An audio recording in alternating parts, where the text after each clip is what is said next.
Procedurally generated superhero belts and superhero belt accessories. I ruined that. I just completed my first programmed wallet, and it is as simple as great. Before creating the final version, I realized I don't really want the credit cards to have a whole millimeter clearance. Even though I should have left it alone, I set the clearance to 0.5 millimeter.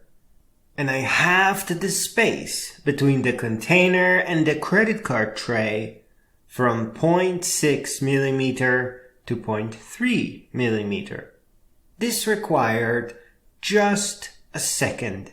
The entire wallet instantly recalibrated itself for the new dimensions.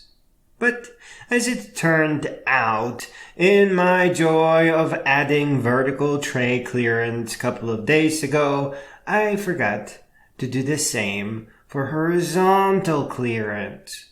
The only way cards can fit in this prototype is when they bow, which is very interesting if you ask me. But that isn't a big deal for this prototype because the tray is stuck, as 0.3 millimeter clearance requires some sanding of the tray edges. Now this time it is not a miscalculation. Plastic, especially sharp corners, will warp just a tiny bit when printed. So as I was inserting the tray into the container, and the tray hit the corners of the bottom part of the container, that 0.3 millimeter clearance was not enough to account for warping of the plastic. It is stuck in there, like no tomorrow, probably for good. Good thing my card was not inside. That cover is pretty thick. It is a magnificent addition for my wall of wallets. And being procedural, it is also a great triumph. Which brings us to the point of this poem.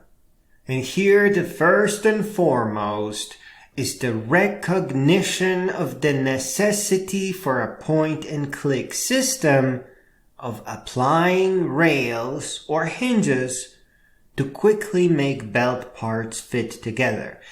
And that is exactly what Blender's geometry nodes are really useful for.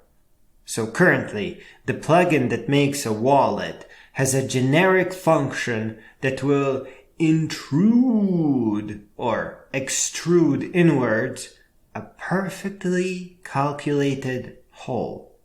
I use this for creating the credit card hole and then the container hole that fits the whole credit card tray.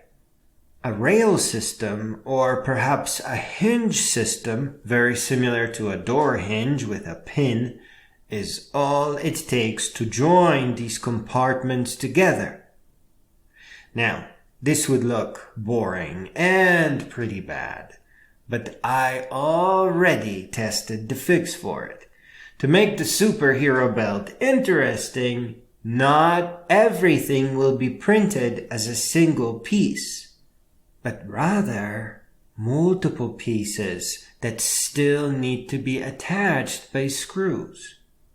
As far as cosplayers and the occasional neighborhood watch vigilante go, a procedurally generated superhero belt kit ready for 3D printing, and an equally fascinating assembly process of all the compartments is both the cat's meow and the bee's knees.